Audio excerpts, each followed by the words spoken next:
তো গাইস এক ভাই কমেন্ট করছিল যে ট্যুরিস্ট ভিসায় বর্তমানে যারা আপনারা ওয়াইফ মালয়েশিয়া নিয়ে আসতেছেন মূলত ভিসা রিনিউ করতে গেলে অনেক রকম প্রবলেম হয়। তার মূলত কিছু কারণ রয়েছে।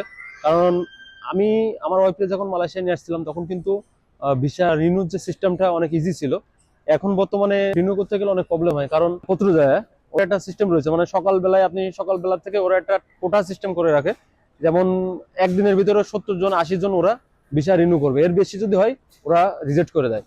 তো সবাইকে আমি সাজেস্ট করব যে আপনারা সোমবারে সোমবারে যাবেন, বেশিরভাগ সোমবারে সকালবেলায় যাবেন, তাহলে আপনার ওরা ফাইল জমা নিব আর আপনার ভিসা রিনিউ করে দেবে। আর যাবেন একটু সকালবেলায়, কারণ সবসময় লাইনে বেশি থাকলে পরবর্তীতে ওদের যে টার্গেটটা থাকে টার্গেটটা ফুল হয়ে গেলে ওরা কিন্তু ভিসা রিনিউ করে না।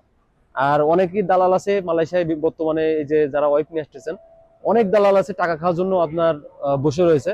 তো ভালো জায়গায় কাগজ জমা দেবেন। আসলে মূলত এগুলো ট্যুরিস্ট ভিসা যদি আপনার কোম্পানি থেকে সরাত নিতে পারেন তাহলে আপনার ভিসা বের করতে মাত্র 3,000 3,500 Bangladeshi টাকা খরচ vodka. হয়।